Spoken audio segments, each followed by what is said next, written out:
Hello YouTube and welcome to another video in the How to Be a Pilot series. Today we're going to talk about type rating. Specifically, we're going to actually look at the R66 type rating. However, the general content in this is applicable to all single engine piston and turbine helicopters.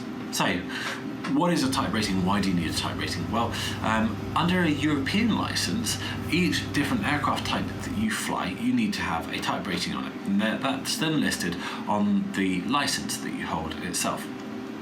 These aircraft then have to be revalidated every year with a test. So for the R66 type rating, well, there's a couple of documents that we will refer to that sets out the requirements for what we teach. So first of all, you have, in terms of requirements wise, type ratings laid out in the EASA part FCL. Then, specifically for the aircraft, we have the R66 Pilot's Operating Handbook. There's also the EASA Operational Evaluation Report and the Operational Suitability Data, which we'll go back to, and that really picks up on the key topics or differences that the R66 has between other single-engine turbine helicopters. So, the type rating itself, it consists of both theory and a practical side. So theoretical knowledge, depending on the aircraft and the complexity of it, adjust the amount of time. But for an R66, for example, if you've never flown a turbine helicopter before, just Robinson aircraft or a single engine piston, then it's about 17 hours of theoretical knowledge. Now, there is a bit of a reduction if you've already got some turbine experience, because you don't need to relearn basic turbine engine theory. And then when it comes to the flight side, the type rating flight training syllabus, well, it's 5 hours.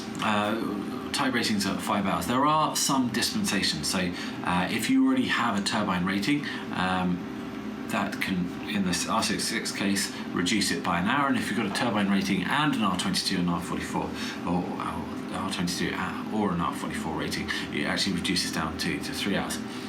Normally though, all type ratings, 5 hours. First turbine type rating is 5 hours, and then if you already have a turbine type rating, say you had a Jet Ranger type rating and then want to convert to a Hughes 500, then it would only be 2 hours plus a test. That test is usually about an hour long.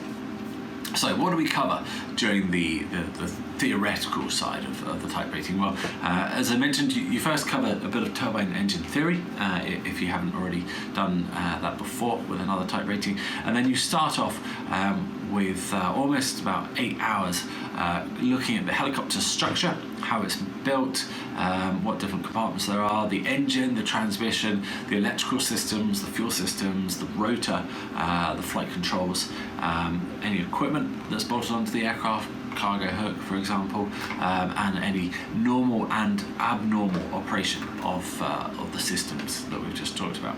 Then move on to the pilot's walk around, how to handle the aircraft on the ground, so how to move it either by a cart or by ground handling wheels, and then how to install additional equipment. So in the R66, that could be something as basic as the dual controls, or it could be looking at the auxiliary fuel tank, for example, and then also finally pilot servicing, so how to top up the engine oil.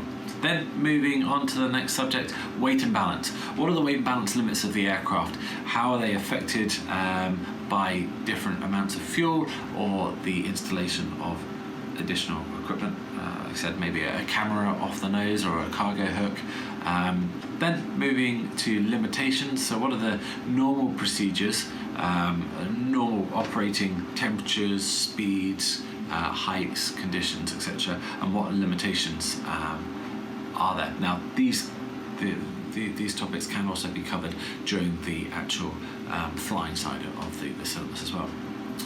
Performance, flight planning and monitoring is very important to know how high, how fast, how much fuel your aircraft can carry and how much it burns, and then how to monitor that en route. So the fuel tank gauge, for example, or any fuel flow meters that you may have.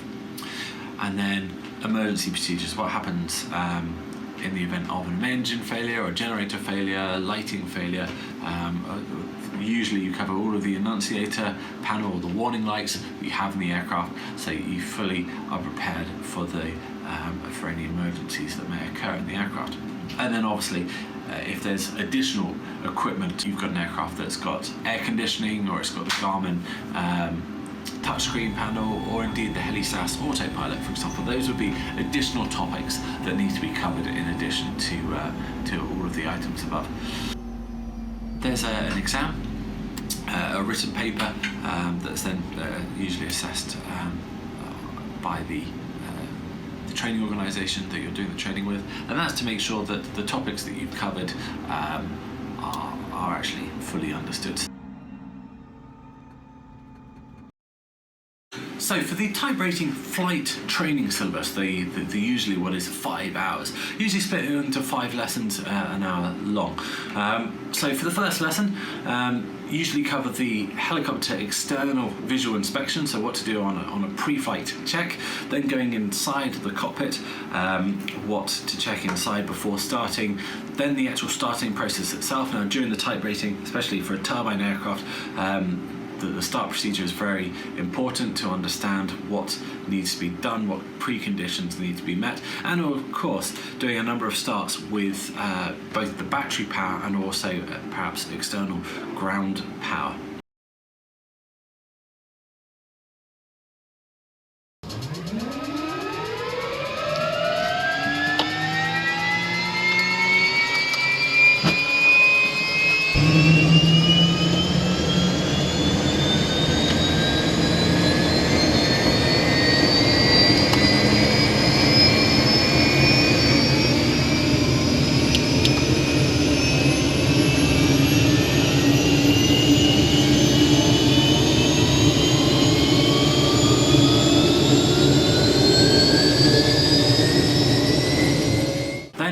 Pre-takeoff and the takeoff landing procedures, how to taxi the aircraft, general handling, climbing and descending, turns, and also circuits and coming back into the approach. So really a general handling lesson to get more comfortable with the aircraft. Then the second lesson gets into slightly more advanced maneuvers, so takeoffs and different types of landing profiles, perhaps limited power operation, max takeoff mass, different takeoff profiles that you can do, and then also sloping ground, crosswind maneuvers.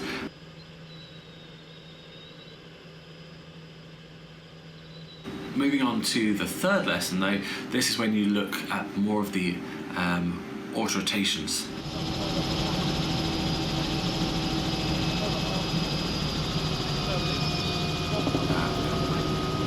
So basic autos, advanced autorotation, so that may be maximum range autorotations, minimum rate of descent autorotations, turns within the autorotation at 180 degrees, or S turns, or indeed 360 or 0 speed autorotations.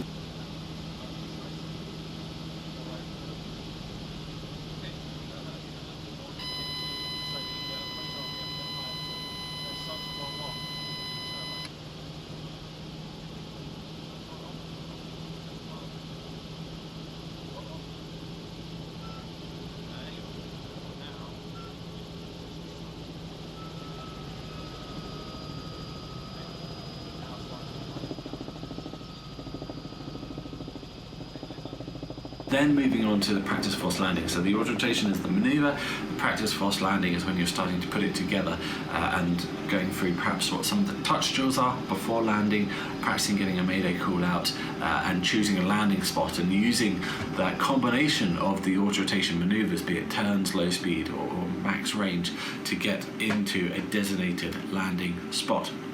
Also usually combined in this lesson, steep turns as well. So really just building up the envelope of maneuvers that you're doing with the new helicopter type that you're training on. Fourth lesson, well, that's all about the abnormal and the emergency procedures. Obviously, autorotations being one of those, but all the other emergencies that you can expect, be it warning lights within the cockpit, stuck pedals, tail rotor failure, for example, hydraulics off, maybe governor failure as well. So looking at all of the section 3 of the pilot's operating handbook, the emergency procedures section, plus simulated instrument flying, making sure that you're comfortable flying the aircraft in the event that you got stuck in bad weather, and you could be able to do a 180-degree turn to get back out of the bad weather. It's also a good chance to look at any additional optional equipment that you have on board the aircraft, be it, as I mentioned before, the HeliSAS autopilot or the Garmin touchscreen, for example. Now, the final hour, assuming that each of those lessons are 1 hour, the final lesson is a great chance to brush up before the test. So any of the topics that perhaps need a bit of revision, or another opportunity to go into more practice of autorotations or the emergency procedures, that last hour is a great opportunity for that. And then there's the test itself. As I mentioned, it's usually between half an hour to an hour, and it covers really all of the topics listed before. The examiner's going to look to be able to see that you understand how the aircraft flies, how to handle the aircraft in normal procedures, and also in an emergency situation itself. So there you go, that's a whistle-stop tour of helicopter type ratings. I hope it's been helpful. Please leave a comment in the section below if you'd like us to go into more detail on the R66 or indeed type ratings. And see you next time for our next video.